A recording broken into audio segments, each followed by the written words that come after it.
พอมันเจ้าพอใจยุบสภาย่าเป็นลงปองจึงในเสร็จแล้วขึ้นเลือกตั้งใหม่ในซึกในทำเต็มผู้เลือกตั้งมาในซึกในตัวเตี้ยนซึกในข้าวยามหมดเหลียวในก้นเมืองเนี่ยเอาอ่ะนั่นเขาเป็นตัวเตี้ยนในมัดเป็นตัวเตี้ยนซึกในมัดต่างปาร์ตี้ย่าก็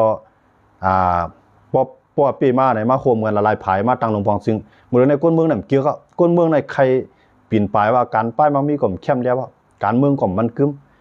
กำนำในก้นเมืองที่เลือกปาร์ตี้ประชาชนเมื่อจ้าได้ลูกตีปฏิเก่าไกลมากก็การลูกปฏิเก่าไกลนั้นถูกย่าไปแท้บางก็เจ็บตั้งพิษการเมืองเก่าปี10 ปีกำนันขึ้นก็ขึ้นแท้จังว่าเขาก็ได้ลงเลือกตั้งเขาได้พร้อมกูขิงกูเข้าได้เลือกตั้งว่าก้นเมืองในสมัยเลือกตั้งในข้าวยามใน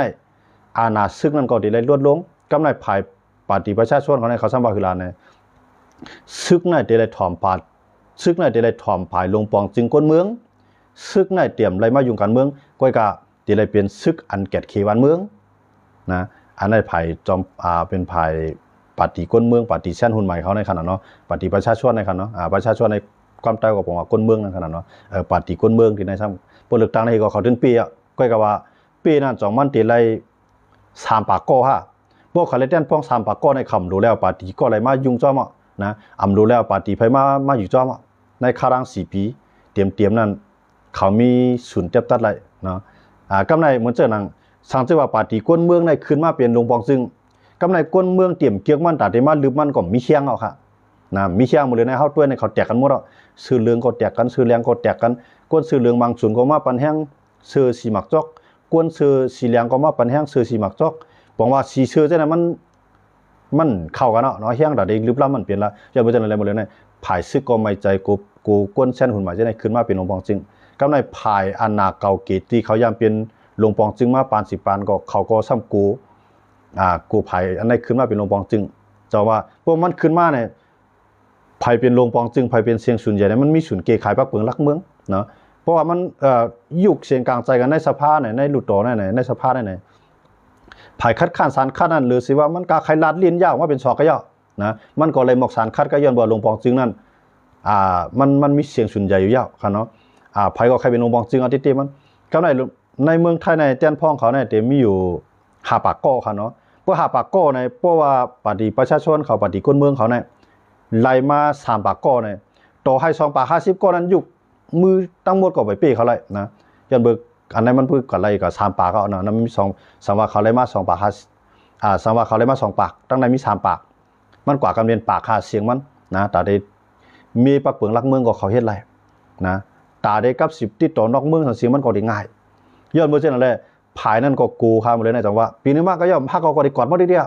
นะเมื่อเมียนก็กระดิว่าเมื่อขอมาในขย้ำไหนมันเปลี่ยนเช่นนั้นไว้จังว่ามือเลยนะซึกก็หนังหือที่ไรใจก้นเมืองเสียไรก้นเมืองนั้นพอได้ข้องว่าให้ซึกในมายึดอำนาจซึกนั้นก็ละว่าเจนี่มากก็เขาถึงหนุนเลยแก่ขีวันเมืองนะก็ในภายปาร์ตี้จอมพ่อหลวงอิงเขาในเจ้าเขาเลือกตั้งมาเขาก็เดินสู้มาย้อนเบอร์มือเลือกตั้งมือปีป่วนมาเนาะ2 ปีป่วนมานั่นเขาลัดกูเมียวอันที่เขาว่าเขาได้เฮ็ดอันนั้นได้ตีคืนกาแห้งบันกานั่นก็น่าได้จ่ายเงินดิจิตอลบันกานั่นก็น่าได้จ่ายบันจังนั้นจังไหนเขาลัดหมดก็กะว่าในวันเมื่อนั้นเขาเฮ็ดอำไรเนาะเขาเฮ็ดอำไรก้นเมืองก็ยุ่มเขาจังว่าเลือกตั้งหน้าเขาได้ชุ่มจะมาจังนั้นว่าจริงมากก็ย่อพอเขาใจลอกไล่แข่งดอกกัมพูชาในก้นเมืองในก็ที่ปันแห้งใส่เขาอันนั้นก็เป็นลอกไล่เรียนการเมืองเขาอันนึงจะมาจังนั้นว่าเอาปาร์ตี้นั้นมาจานเอาปาร์ตี้ในมาตั้งอีตั้งว่าได้มาโหมกันเนาะถามว่ามันแก่นแข้งลงบองซึ่งในตึมแก่นแข้งอยู่จนเบื่อเสียงมันเอเอานั่นขนาดเนาะแต่ว่าวันตั้งนาในเมืองไทยเลยกับผู้เรียนถามว่าเขาเดี๋ยวเฮี้ยงซื้อเกย์กันท่าเนี่ยอันตีเฮ็ดเดี๋ยวนั้นมันเป็นเขเฮ็ดเปลี่ยนค่ะเขเฮ็ดเปลี่ยนก็ลอง1หุ้นเสียนในเฮ็ดเปลี่ยนก็ลอง1หุ้นเสียนซ้ำย้อนเพราะว่าลูกชายมันตีมันมอบอำนาจปันลูกชายมันนั่นกวนเมืองในซ้ำเกียกลูกชายมันกวนเมืองในซ้ำเกียกผายคัดค้านในเกียกผายเจ้าหอค้ำเนาะเขามีเจ้าค้ำเขามีเจ้าใจเนาะเหมือนจังกับผู้เรียนเขาเนี่ยเนาะกวนเมืองเขาอันเปิ้นหูตาแจ้งเลี้ยงอันว่าหุ้นเสียในมันอยู่มา37 ปีในเมืองเขาอะไรกันได้แกลองขึ้นใหญ่มีกันได้ก็คนเมืองเขาไปกับหาการหางานเมืองบ่ได้นำหน้าคนเมืองอันหูตาไวเลียดเสียนั่นเปิ้นเอาหุ้นเสียครับปลุกนี่ย้อนบ่จังได๋หุ้นเสียในที่ก็มันก็เท่ากันได้เดียวหนาก็ห่างกันได้เดียวลูกชายก็เลยไปไล่ลองไล่ตาไปมีนำกัดไปมีเขาเอาผลงานเขาเนาะไปมีนาการให้ได้คนเมืองหับอะไรติๆนี่มันได้เลยคือล่ะนี่บอกว่าบ่มีปางตึกกันทั้งไทยนี่มีเฮาในก็ได้แก่เขเมืองกัมพูชาเลยแก่เขแผ่นดินกัมพูชาอะไรได้เนี่ยสร้างปัญหาต่อไทยขนาดนั้นนะจังหวัดไทยเนี่ยก็ซ้ำเฮ็ดจริงล่ะเนี่ยย้อนเบิกกัมพูชามาเลยเฮาก็ลูกแข็งกันได้ แข่งดอกกัมพูชาอ้วนดอกกัมพูชานั่นไรที่จะไหนสิเลยแข่งดอกกันถามว่าภายไรล่ะเนี่ยหลวงปองจึงได้ภายไรก็ยาวมันจะหุ้นเสียแล้วก็มีลองซุ่มสังเพื่อซุ่มมาหนานะแกเงินคำในเขาเลยตายจัดในเกิดมาจัดนากินไปเชียงแทงมันเจอหนังภายในก็เหมือนกันครับ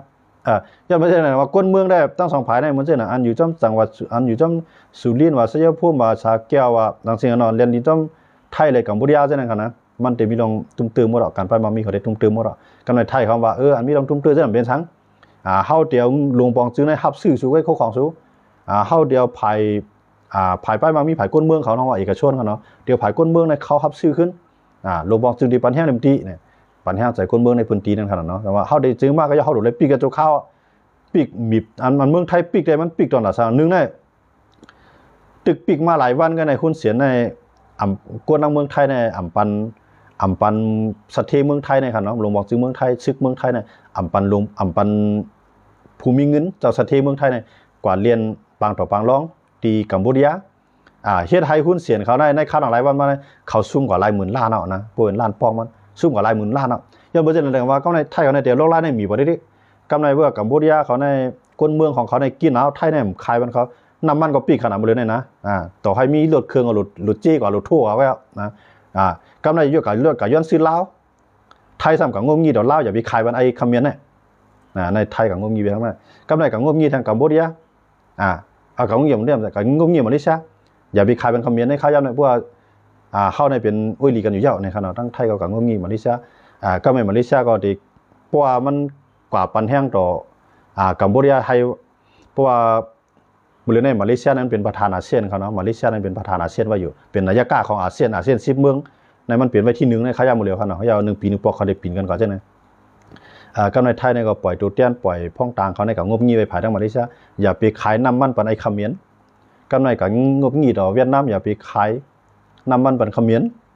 เพื่อจะนั้นในเป้าหมายของไทยในที่จังหวะใน1ในตึกก็อย่าให้ไรตึกก็กะให้อ่องเป้นะสามว่าให้คนเมืองในเย็นกันก่อนลองอันเฮากล้าขายไรลีนั่นมันเป็นในโจข้าวไว้เพราะวันตั้งนามาในลองสันติภาพลองมันกึมทั้ง2เมืองในลีขึ้นยาวในบอกว่าเป้าหมายของเมืองไทยได้ใครให้กวนกัมพูชาในอึบเฮียงอดอยากปากเฮียงให้หากินยาไปก็แหวเฮียงกวนเมืองในนับแสนนับล้านมัน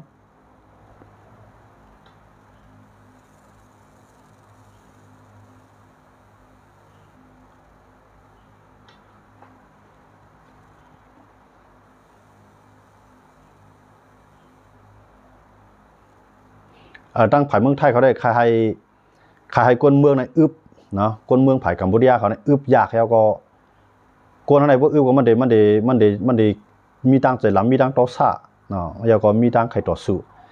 พวกกัมพูชาเขาในเมื่อเขาอึบมานำมันก็มีไฟผ้าก็มีเชียงเหนือแท่งพวงก็มีในไทยในตัดหมดขนาดเลยเนี่ย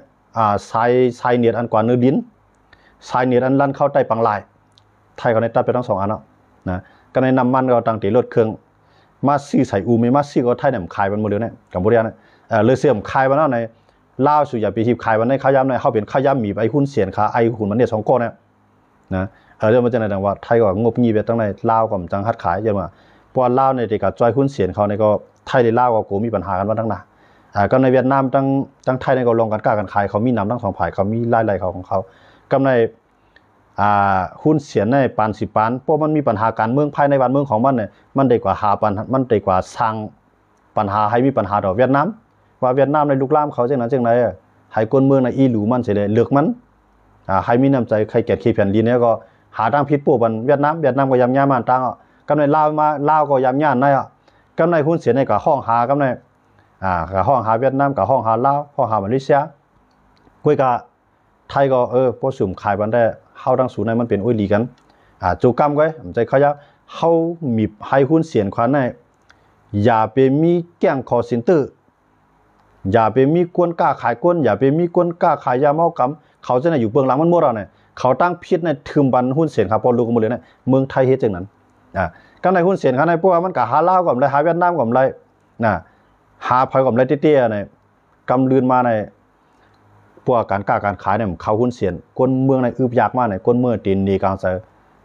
ลืบล้ำหุ้นเสียนครับพอลูกกำในห้องหาเจ้าหอคำของกัมพูชาเขาอันปลายก็อยู่ทางเมืองเจ้าใจเขาค่ะเนาะอันปลายก็อยู่ทางเมืองในห้องเขามาตั้งหลวงปองซึ่งยาวก็เอา เจนันมาเลือกตั้งพอเลือกตั้งมาตอนแคบขังใจภายในให้ตั้งพิษนั่นกับโป้ใส่หุ้นเสียนเขาหมดเอามาเลยในอเมริกันเขาก็มาปืนเผาเขารู้ว่าหุ้นเสียนเขากัมพูชาเขาในเกี่ยวข้องแจ้งเขาเซ็นเตอร์นะมือเรือในกูภายภายในจี้นาตามตาว่าหุ้นเสียนเขาโป้ลุกในเป็นตัวข่ายของกัมพานะยังไม่ใช่ในไทยเขาคู่ว่าตั้งพิษ2 โป้ลุกในอันเขาหลอกได้หลอกไล่ก้นคำเมียนพวกก้นคำเมียน10 มือก็ได้เขาบอกว่าหุ้นเสียนก็ได้มีอนาคตแทงพวกก้นคำเมียนเขาหูป่างตาเลี้ยงมากเนี่ยก็เดี๋ยวกันเราเฮี้ยงตั้งหลายลืบข่าวของ2 โป้ลุกกำลืนมาคำเมียนต่อคำเมียนหนังกันมังกันผายลงปองจึงได้ผายอันสารขัดลงปองจึงดีมังกันอันในไทยเขาวางแผนการเมืองตัวไหนครับเนาะแต่ว่าสังเกตว่าดีดึกๆมันเนี่ยเปลี่ยนมาหนาที่ไทยเขาวางแผนในทางว่ากัมพูชาในใจเลือกลอกไล่เส้นตั้งการซื้อการตึกเนี่ยกำลืนมากัมพูชาในเต็มลือสังติดซุ่มนำได้เตี้ยยันว่าไทยในเฮ็ดให้ตั้งพิษอยู่ภายเขาไทยในให้ตั้งพิษในกับปู่บนกัมพูชาตรงว่าหาตั้งพิษมันมีไว้ตั้งพิษเนี่ยมันหลวเอาซักเสียหลักฐานในการในก้นกับผ่าเขาไว้ว่าไอ้หุ้นเสียนเขา2 โป้ลุกในเขากล้าขายยาเมากรรมอยู่เบื้องหลังมันเขาฮิตปั่นแห้งแกล้งเขาเซ็นเตอร์อยู่ตั้งหลังมันเขามีการต่อการร้องไอ้ตุ้มตื้อดอกก้นเมืองของมันให้เอาตั้งพิจารณามาออกในก้นตั้งนำให้ก้นเมืองกัมพูชาเขาป้อเลยหันเฉยป้อใจใน2 โป้ลุกอันในการเมืองไทยเรียนดอกคำเมียนครับ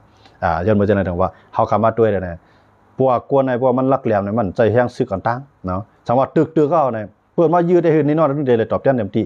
ก้อยกามือเลยในหุ้นเสียในตาเดียวแห้งซึกมายืดไทยเสียเลยเปียไทยเนี่ยมันมีเส้นตั้งหลายเนาะเอาการป้ายมามีก็ก่อมเปียไรมือเลยได้หุ้นเสียก็แล้วว่าคู่ของเมืองไทยมันซื้อเสียเมียวนะว่าแก๊สน้ำมันตรงมันก็ฮู้ว่าไทยเนี่ยเด็กปีกดินอะไรมันก็ต้องเลยบ้าอย่างเงี้ยนะพวกมันซื้อก็บอกว่ามันก็มีอ่ะมันกัมพูชามันออกค่าน้ำมันของมันเนี่ยมันได้มันใครขุดออกมาก้อยกามันมีอันแจดมันมีห้องกันน้ำมันมีห้องแจดน้ำมันเหมือนจากหนังมานั่นขนาดมาในคู่เราน้ำมันรีบเนี่ยมาขายบันไทยกับขายบันเขนะก็กว่ามาในก็ไล่ซื้อน้ำมันเมืองไทยเนี่ยอย่างโดยเมืองไทยเนี่ยเขามีห้องกันน้ำมันเขามีห้องแจดมันนั่นขนาดเนาะห้องแจดทองมันแต่เดี๋ยวมาใจตื้อนั่นเขามีน้ำมันรีบอ่ะกัมพูชาเขาจะในมาแล้วเขามีเมื่อน้ำมันรีบก็กว่าเขามีน้ำมันพร้อมใจกันแต่ว่าในไทยเขาก็ฮู้ว่าตีอ่อนของคอมเมนต์เขามีจังไหนเนี่ยว่าไทยเรียนการเมืองตรงนั้นถามว่าไทยได้ตึกในมือเรือนั่นไปตึกก้อยกับตึกนั่นจีว่าพร้อมได้ตึกเชียงซื้อในหางเฮียนไว้หมดอ่ะจังว่าเขาตึกมากก็บอกว่าสมว่าเขาง่ายซึกไทยในตายกับ2-3 ก้อนในกัมพูชาเนี่ยมันเด็กกว่านำหรือนั่นไทยได้พบเหมือนจะมันใครกันเนี่ยตั้งเหมือนจะหนังซีเดอิสราเอลนั่นนะหามาได้มายื้ออิสราเอลอ่ะยื้อในข้าวยำกลางในกลางค่ำในเจ้านั่นใครเนาะมายื้อในปล่อยขีปนาวุธมาหาเฮียงลุกอิสราเอลก็ตั้นให้ไรพร้อมมันนั่นได้ขนาดกำไรขี่จองในมาล้วยว่าย่อบอกก้นกว่ากำเหลือไว้2.50 ก็นับตีนั่นในว่าอิสราเอลมาให้จากนั้นปุ๊บในอิสราเอลได้มังวันหามาในลาบขับเป็นนักกองครับเดี๋ยวอันนี้ตรงนี้แจ้งว่าหุ้นเสียในก่อนที่เป็นตีง่าจากนั้นนะหุ้นเสียในตีง่าจากนั้นยันว่าจะไหนหนังว่ามือในไทยในเหมือนจังว่าเวียดล้อมมันไว้เอาตั้งป้ายมามีกอปิกตั้งการซึ่งในใบจอมหลังก้อยกระว่าจีว่าเต็มตึกขนาดหางเฮียนไว้หมดเราสังเกตว่าถึงสามมันมาตึกมันตั้งก็พร้อมได้เขาว่าปวดขยี้กันเราบอกว่าตีนนวดมันนั่นนะนวดมันไฮเลียวไทยเนี่ยเดี๋ยวยังอ่านดูในต่อคำเมียนว่ามือเนี่ยให้ตั้งพิษปูใส่มันก่อนเพราะว่ามันเกี่ยวข้องยาเมากรรมว่าเกี่ยวข้องแก้งคอเซ็นเตอร์ว่าเกี่ยวข้องรองกล้าขายก้นว่าบนย่านแน่ๆของอายากรของโลกมือเนี่ยในไทยเขามักมันจังนั้นค่ะนะจอมพ่อหลวงอีในมาลัดความเขาได้ก็เดียวแข็งแห้งหนาล่านะแข็งแห้งดอกหุ้นเสียงเขาเนี่ยจนว่าหุ้นเสียงในเอาคลิปอันดีคา2 โก้ลัดตัวเนี่ยหุ้นเสียงเอาคลิปเสียงนั้นมาเปิดตั้งขนาดมาเปิดในก็บอกว่าคนเมืองไทยส่วนใหญ่เนี่ยเอานะก็ในปาร์ตี้อันไทยเขาที่เขายำโฮมลงปองจึงก็มันจึงในปาร์ตี้ภูมิใจไทยถอนออกในเชื่อไทยหมดเลยในลงปองจึงในมันเสียงมันลงกว่านั่นขนาดเนาะมันดิ่มลีในจังปีนนายกเนาะจังปีนลงปองจังปีนจอมพ่องหลวงมันแทงหันฮะนะอันก้นดังนำทัดไว้เพราะว่าตาได้ขึ้นให้ได้ลงปองจึงแก่นแข็งมากขึ้นในเรียบเดียวเลยเป็นดุ้งตู่นะเพราะว่าจอมพ่องลงประยุทธ์นั่นค่ะนะเรียบเดียวลุงตู่ในเขามากขึ้นก้นไทยในชุนใหญ่เนาะอันเขายำเกียกไว้กอลีอันไปยำเกียกกอลีเขาว่าพวกเอาลุงตู่มาในลุงตู่ในมันเป็นองค์คมนตรีบอกว่าเป็นเจ้าอามาตย์หลวงในหอคำเนาะหมดเลยได้มันยี่ใบจันนั้นก็ในเพื่อมันจะเลยล่าออกนะบอกว่ายอมปออามาตย์หลวงแฮขึ้นมาเฮ็ดจอมพ่องหลวงเพราะมันเฮ็ดจังในกำในหนึ่งในจันของมันมีไว้ว่ามันออกมาแกเนาะมันมีจันอามาตย์หลวงจันอามาตย์หลวงเนี่ยมันก็เรียกหรือเจ้าข้าไม่ขนาดเนาะที่มันจะเรียกเจ้าข้าไม่บอกว่าเป็นมาชองเจ้าข้ามาองค์คมนตรีนะก็ในเว้นนั่นเนี่ย มันจะย่อมไว้นั่นนะกำเนี่ยมันจะมาเลยเป็นจอมพ่องลงแทงในผมว่าผายไรที่อันนั้นปันแห้งมันตีใครผ่าออกตีใครแตกงากกันฉะนั้นเขาได้อ่านหนาเก่งกูจอมพ่องลงลูกตู่เนาะมือเรียนได้กำนำได้ทั้งเมืองไทยเขาได้เขาท่าทันว่าลุงตู่ในเรียบเต็มมากขึ้นเนาะลุงตู่ในเรียบเต็มมากขึ้นเพราะลุงตู่มากขึ้นในอ่านหนามันมีตื้อตั้งตาเตเฮ็ดจอมพ่องลงเลยแทง2 ปีแกนะตีได้แทง2 ปีก็เหมือนกันนะตั้งเมืองไทยก็แทง2 ปีที่เลือกตั้งนะเตรียมมาได้ในปักเปิงล่างเมืองเขาได้เขาเตรียมไว้ว่า1ก้อนในเตรียมไรป่วน8 ปีก็ก็จอมพ่องลงลุงตู่ในเฮ็ดมา9 ปีอ่ะก็เฮ็ดมา9 ปีนั่นเขาซ้ำว่าคือลาเนี่ยเขาต่อสู้ตั้งปักเปิงคำว่าอัน9 ปีนั่นอำไรหน้าป้าเหมือนยึดอำนาจของหน้าป้านะยึดอำนาจไอ้เปลี่ยนจอมพ่องลงอันนั้นค่าตั้ง4 ปีเขาดูนะอันนั้นหน้าป้ากำลังว่าเลือกตั้งเนาะเลือกนั่นได้หน้าป้าว่าเนาะ4 ปีได้หน้าป้าก็ว่าอันที่ว่าก่อนที่จอมพ่องลุงตู่มายึดอำนาจไอ้เกขายปักเปิงลักเมืองสูงสุดในค่าตั้ง2 ปีนั่นมันป่วนกว่าเลยไปแล้วมีปักเปิงลักเมืองตัวไหนมาใจก่อนนั้นหน้าป้าเนี่ยบอกว่าตื้อตั้งตอนตาจอมพ่องลงลุงตู่ที่มาอยู่ในอาณาอำนาจขึ้นทางกำนั้นมีแทง2 ปีก็ได้เบิ่งมาแตกกันตอนตาได้เลือกตั้งแทง2 ปีตั้งนาก็กึ่งต่างข้าวยำเมียนเอาลีเนาะตั้งจอมพ่องลงลุงตู่ที่เข้ามากำในจอมพ่องลงอิงได้ภัยพลังประชารัฐเขาว่าคืออะไรพรรครวมไทยสร้างชาติเขาเนาะว่าเขาอีกนึงปาร์ตี้รวมไทยสร้างชาติในเป็นคุณพิรพันธ์นั่นเป็นใต้เกาหลีของจอมพ่องลงลุงตู่เนาะก็ในพวกคุณพิรพันธ์ในเป็นนายกก็เป็นไรก็กับพวกมันเป็นนายกมันว่าอะไรคุณพิรพันธ์ในมันมาต่อรองเอาว่าพอจอมพ่องหลงอิงยอมถอยตัวออกมาคุณพิรพันธ์ในก็ติเข้าห่มหลวงปองจึงนะเพราะว่าจอมพ่องหลงอิงยอมถอยกำในคุณพิรพันธ์ในก็เตรียมเอาปาร์ตี้มันเข้ามาห่มพวกมาห่มก็จังเป็นหลวงปองจึงไรนำก่อตั้งหลวงปองจึงไรก็หรือเสวายาหลวงปองจึงนั่นสิเลยเลือกตั้งใหม่กำในภายในขยะภายซื้อก่อมขยะภายจอมพ่องหลงอิงก่อมขยะนะกำในขยะมันติอะไรที่สิ่งไหนติอะไรเรียกกันจอมพ่องหลงอิงในการเลยยอมถอยมันติการเนี้ยตั้งนั่นเนาะกำในเขาเดมังจอมพ่องหลงอิงในมีอยู่หลายตั้ง1ยืนลุมตลาเนาะเพราะว่าศาลรัฐธรรมนูญอันเปลี่ยนผู้เทียบตัดปักเปิงสูงสุดของเขานั่นเอาตั้งพิษมาแทงตั้ง1ได้ยืนว่าจอมพ่องหลงอิงในเปลี่ยนตัวเพ่หลงตอนต่างเมืองไทยเปลี่ยนจอมพ่องหลงเมืองไทยเสียเข้าข้างปั่นแห้งเขมรกัมพูชาอันในก่อน1ที่เขาต่อสู้ที่ลุมตะละแต่ได้หลักจอมพ่อหลวงอิงลงนะมันมีอยู่3ตั้งเฮาด้วยได้แจ้งก็อยากจอมพ่อหลวงอิงในแล้วเตรียมคามอะไรทีเนี้ยนะผมคามได้3 ล้านน่ะยังบ่จะได้ว่าจอมพ่อ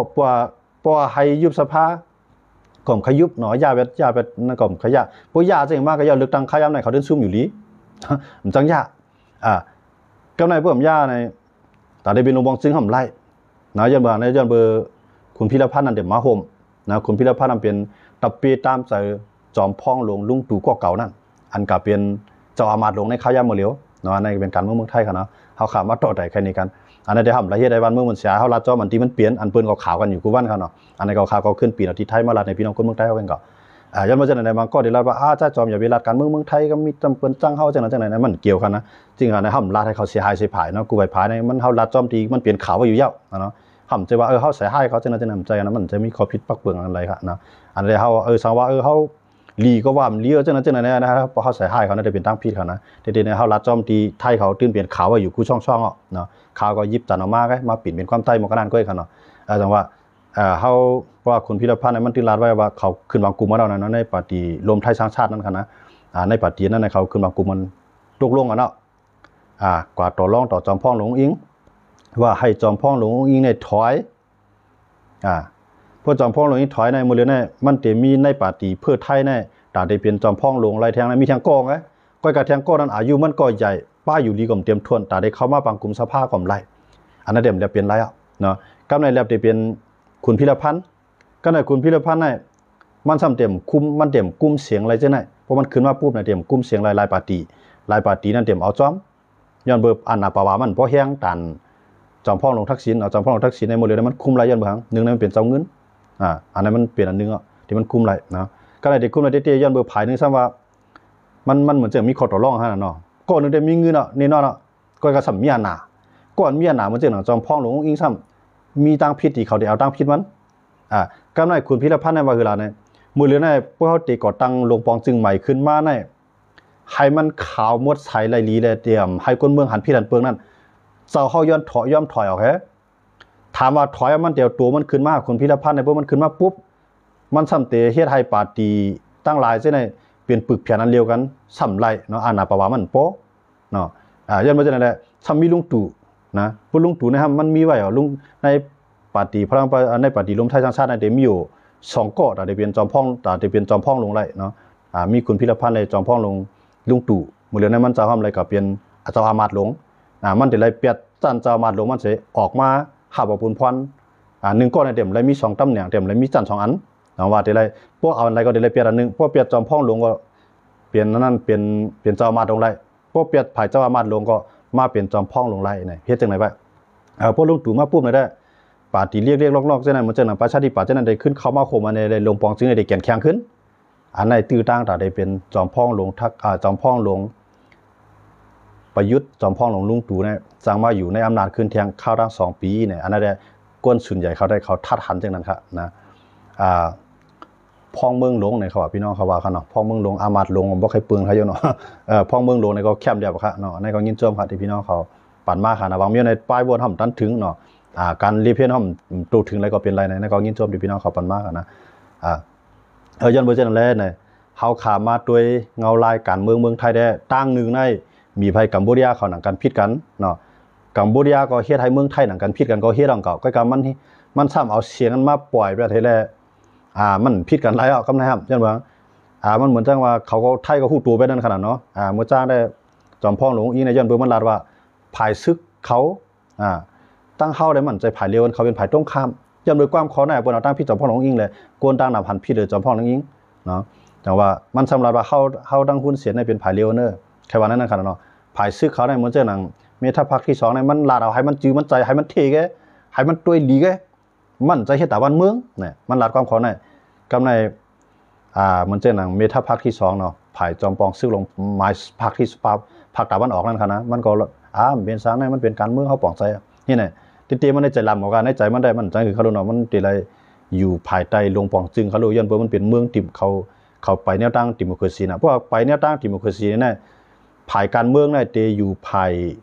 เนื้อซึกเนาะซึกน่ะมีสุนทรมข้อที่สั่งเนาะอันนั้นได้เฮาได้ยุ่งในแต่เมืองนึงเหมือนเจอหนังเมืองเกาหลีใต้ค่ะเนาะยุนซอกยองเนาะยุนซอกยองเป็นประธานาธิบดีของเกาหลีใต้กำไรยุนซอกยองคือล่ะในมันมีข้อกล่าวหาว่าเมมันในทุจริตนะทุจริตในเป็นความไทยค่ะเนาะแต่ได้ร้องว่ามีลองกดเรียนกินเนาะมีลองกดเรียนกินอันนั้นตั้งผิดอันนั้นเขาเดี๋ยวตั้งผิดมีมันก็ในมันตัวในมีมันเรียบร้อยแล้วนะกำไรตัวมันก็เรียบเต็มตุ้มตื้อออกมาแล้ว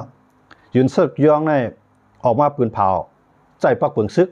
ไทยของว่ากฎอัยการศึกค่ะเนาะกำไรเหมือนเรื่องซึกตำรวจว่าซึกว่าเย่ว่าการได้มามั่วเรากำไรนะพวกมาเนี่ยมันเฮ็ดอ่องนะบอกว่ามันเฮ็ดอ่องเยี่ยมทางในเมืองเกาหลีใต้เขานั้นเขาเป็นเมืองที่มีดิโมคราซีก้นส่วนใหญ่ในเกือกดิโมคราซีนะกำไรภายซานคาดว่าภายพระไทยของว่าภายข้านนั้นขนาดเนาะเพื่อข้านภายใต้ได้มันโดดนอนลึกลุกล้านขนาดนั้นมันใจจังนั้นเก่านะภายข้านในหมายถึงว่าภายซานคัดเอาลงบองซึ่งนั้นขนาดเนาะกำไรเขาในตื่นขึ้นมาในเตียงขึ้นค่ะนะเตียนพ่องเขาจะในขึ้นมาเข้าสภากำไรเหมือนเจ้าหนังประธานสภาของวันนายกาค่ะเนาะมันก็เข้ามาขย้ำกันขึ้นเรื่องค่ะนะมานั่งในปะหลังให้กำไรเตียนพ่องเจ้าหนังก็การเข้าคู่นะการขึ้นคู่ต่อสู้เต็มที่กำไรซึกก็หามพวกซึกหามในซึกแนวกองงาเนาะเอากองงาเตียนพ่องนางยิงคนหนึ่งนางยิงคนนั้นก็จีน่าตำตาซึกไอ้ปากไปกองซึกเห็นสนใจยื้อเลยมังเลยเนี่ยเห็นไหนใส่กำไรซึกในกับพัดยึกก็การเตรียมเฮียหามสำไรย้อนเบื้องย้อนปือในปักเปิงลักเมืองของเกาหลีใต้เขานั้นมันเป็นเมืองดิโมคราซีมันนั้นภายซึ่งในเดลัยทอมผู้นำสูงสุดอันนั้นก็หมายถึงว่ายุนซอกยองเป็นประธานาธิบดีอยู่ในข้าวยามมือนั้นแต่ว่ามันก็สั่งพวกก้มเฮ็ดก้มไรนะตั้งเฮ็ดตั้งกูก็การเดลัยเฮ็ดอยู่อันในห้องว่าซึกอยู่ภายใต้การเมืองก็ในพวกมันอยากไล่กับย่ายุนซอกยองมาเลยในก็ปนปวดจันมันแล้วนะปวดจันมันไปแล้วขึ้นเลือกตั้งใหม่เลยว่าผู้นำใหม่แท้งนะเหมือนจังนั้นเกาหลีใต้นะครับนะอันในข้าวอยู่ในเดียกมันเมืองไทยก็เหมือนนั้นต่อให้ซึกนั่นใครเฮ็ดจอมก็การอะไรเฮ็ดจอมยันเบอร์มันใจเปิงดิโมคราซีเนาะมันใจเปิงซึกพวกเป็นซึกเหมือนเจ้าหนังขี่เขานั่นแหละเพราะว่าสีจิ้นพิงว่าหลุดไรเฮ็ดมันจะหลุดไรเฮ็ดเหมือนเจ้าหนังรัสเซียเขาเพราะปูตินสั่งการก็ได้ไรเฮ็ดเกาหลีเหนือก็เหมือนกันเพราะเกาหลีเหนือสั่งการได้ไรเฮ็ดเหมือนเจ้าหนังมานก็เหมือนกันมือกูพวกอาณามานเตรียมนั่นมาพวกมีหน่วยแรงเขามันนั่นก็ขิงยุ่นเขาเตี้ยงเสียงเขามองเขาสั่งการลงมือเฮ็ดภายปาร์ตี้ก็ได้ไรเฮ็ดภายตับซึกก็ได้ไรเฮ็ดพวกเป็นเมืองดิโมคราซีนั่นแหละ ซึกในเตี้ยมันอยู่ในถอมของซันชูจีเขาย้อนของซันชูจีเขาเป็นฝ่ายการเมืองอันนั้นเขาอยู่ในเตียบเมืองมันเมืองไทยก็ตัวหนังนั้นเมื่อเดือนในซึกในก็ตึกกว่าแนวตั้งอันนั้นอยู่นะซึกในแต่ละซึกว่าตำรวจว่าในอยู่ภายใต้จอมพ่องหลวงจี้สังไรนะก็กะว่าให้ยุกย้ายค่ายตีมันในแต่ละต่อสู้ทั้งพรรคเพิงพวกใจก็กะค่ายเขาไปตีมันก่อมไรเนาะตีปวดเป็นก่อมไรครับนะก็กะผ่ายการเมืองในปวดไรมันจะหนังกระทรวงกลาโหมเหมือนตั้งในมันเป็นทางมันจะเป็นทางกองครับเนาะเป็นก็ว่าเขาไล่แบบเนาะมันจะหนังจอมพ่องหลวงอุ้งอิงเขาเนาะเขาไล่แบบคุณสุทินข้างเสียงเนาะเหมือนตั้งในเนาะเมืองไทยเขาเนาะเป็นจอมพ่องเป็นกระทรวงกลาโหมหมายถึงว่าผ่ายป้องกันซึกทั้งเมืองไทยเนาะสูงสุดในซึกเนี่ยก็กะว่าเป็นซึกข้องว่าซึกอาชีพทหารบกทหารเดือดเนี่ยเขาได้เขาเฮ็ดต่อจู่พวกไป60ของไปโป้เขาเช่นนั้นเด้นะอายุของไป60ของไปโป้ก็กะพวกปฏิการเมืองน่ะได้ต่อบ่ตายว่านะพวกเพิ่นตึกเลือกคนเมืองเลือกได้มันมีเกษียณอายุมันมีการหมดเนาะอันนั้นก็เป็นเรื่องโลกล้านนึงก็ในคนสุดที่ข้างเสียงในมันเฮ็ดในมันนึงในซึกก่อมป้อเกียกโสมันเก่าติเตคนเมืองของป้อเกียกโสติเตหลวงปองจึงก็ในหลวงปองจึงก็มันเพราะมีนาการอันที่ได้คนเมืองยอมรับอะไรติเตหลวงปองจึงยอมอะไรติเตเขาก็พูดแบบคนสุดที่ข้างเสียงแล้วก็เอามาคุณภูมิธรรมอันนั้นเขาว่ากระทรวงกลาโหมเนี่ยยิบซึกทั้งหมดเขาเนี่ยซึกเหนือน้ำซึกในน้ำซึกเหนือลิ้นซึกกลางหาวเนาะทานเรือทานบกทานอากาศเนาะสามอันในกระทรวงกลาโหมว่าได้ซื้อได้จ้างได้ซื้อเครื่องหลักต่างเมืองมาเนี่ยกระทรวงกลาโหมเนี่ยได้เลยรับผู้จอมเนี่ยก็ได้ลงลายมือบันเนาะอันนั้นภายซึกเนี่ยได้เลยจอมเหตุการณ์เหมือนเช่นนั้นเจ้าซึกก็ในหลวงรายการที่ในจอมพึกจอมซึกก็ในหลวงรายเหตุอันไหนเนี่ยกระทรวงกลาโหมเนี่ยตีใหญ่หรือมันที่ไหนครับเนาะก็กะว่ากระทรวงกลาโหมเนี่ยหมายถึงว่าผู้ป้องกันซึกภายใต้การเมืองเนาะภายการเมืองอันนั้นป้องกันซึกภายการซึกในที่เป็นทั้งเมียวเอาเนาะว่าพปทบเนี่ยเนาะผู้บัญชาการทหารบกเนี่ยอันนั้นได้มันได้สูงสุดยิบมั่วเราซึกเหนือลิ้นในน้ำกลางหาวเนาะห้องซึก3 เมียวทหารเรือทหารอากาศทหารบกเนี่ยอันนั้นก็ได้ใหญ่หรือเบิ้นทั้งกำนึงนะครับเนาะก็อันใหญ่หรือมันอันนั้นได้มันจังเรียกลายเพราะว่าหลวงปองจึงก็ได้เรียกลายนั้นก็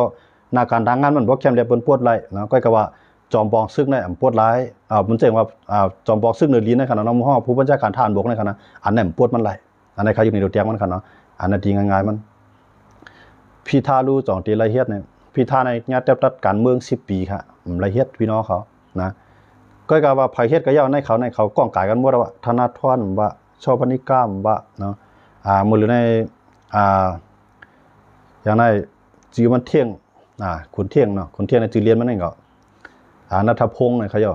จือมันนั่นค่ะนะมันในก็ใครก็แนวตั้งเหลือหมดมันในเขาในกวนแต่ได้ขึ้นมาเป็นจอมพ่องหลวงในเขามีหลายก่อไปก้าวไกลในค่ะนะนำกัดตั้งเขียนปิญญาเขามันมีหลายก่อแต่ที่มาเตียนต่อให้คุณพิธามาอะไรก็ย่อคุณอุ้งอิงคุณอุ้งอิงจะคุณธนาธรมาอะไรก็ย่อนะก็เขามีตัวเตียนอันที่ขึ้นมาไล่มีหลายก่อค่ะเนาะอันนั้นเพราะว่าเลือกตั้งมาก็สิก็ในลูกจุ่มเขาในมันถึงได้เปลี่ยนจอมพ่องลงอยู่เนาะหรือในซึกก็ซ้ำกูตัวในปาร์ตี้เหมือนเจ้านางจอมพ่อหลวงยิ่งเลยจอมพ่อหลวงทักษิณก็เก่าเจ้าไหนก็เขาก็กูผายเจ้าไหนขึ้นมาก็ลองนึงมายิบมือน่ะก็ในยิบมือก็ในผายนึงซ้ำคุณพิรพัฒน์นั่นเป็นตะปี้ลุงตู่มันจังข้าวว่ามันทำว่าคือหลานไหนมันก็รัดว่าเพราะว่าจอมพ่อหลวงยิ่งยอมถอยออกเหมือนเจ้าหลังลงปองจริงเอาในก็ตีหางดีมาตีให้ได้ก้นเมืองหยุ่มยำมาก็ในพวกเดียวมันก็ยิบมันเฮ็ดได้ไรนะปักเปิงรักเมืองก็ป้าไว้ตอนถามมันที่เป็นจอมพ่องหลวงก็กับมันซ้ำมีอันนาปาวาอันนาเงินก่อมพ่อเต็มทนอันนาปาวาดังการเมืองก่อมพ่อแก่นแข็งย่อมบ่จังได๋อันเตลีที่สุดนายเตเย่าจอมพ่องหลวงลุงตู่เพราะว่ายุบสภา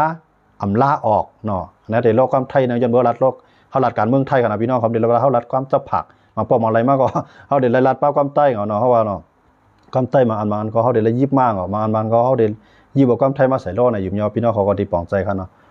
ยันบ่จังได๋กำในทำมีเขาในกระหัตที่เป็นจอมพ่องลงลายน้ำใจเก่านะเหมือนจะหนังลุงป้อมมาเตี้ยในเมืองต้านมือเขาไปแตกกันปาฏิพลังประชาราษฎร์เขาเนี่ยมือเขาไปแตกกันลุงป้อมเนี่ยเป็นจอมพ่องลงลายก้อยกับเขาสามารถแตกกันเปลี่ยนกับช่องเกื้องนึงในเป็นผายซานคัดเหมือนจะลุงป้อมเขาในเป็นผายซานคัดกำในเตลัยมีเตียนพองใน20 ฮักก็จ่องเตลัยมีจื่อตั้งแต่ได้เป็นจอมพ่องลงลายกำในเขาสามมี19ก็นะย้อนเบื่อศูนย์นึงในปาร์ตี้เพื่อไทยในจอมปาร์ตี้จอมพ่อหลวงทักษิณก็เก่าเขาแนมกับย่าเขาแตกกันเนาะมาเลยโฮมเขาเลยเอาไม้คึง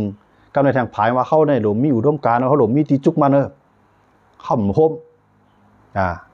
เข้าหลุมเลยหาก้นของเขาไอ้ก่อตั้งลงบองจึงให้ไรบ่สุ่มโฮมเขาโฮมนี่ เตียกันเป็นสองเกิ้งเป็นสองผักหนึ่งก็อยู่ภายสารคัดผักหนึ่งว่าอยู่ภายลุงปองจึงเห็นในประเทศกำในคือ19กอเพราะ19กอในปองว่ามีคดีเดียดนายกเนาะคดีเดียดนายกในมาถึงว่าก็จะที่มาเฮ็ดเป็นนายกนั่นเป็นละติเตมันในเพราะว่ามันเอารายการเมืองเป็นจังในสังว่าปาร์ตี้เก้าปาร์ตี้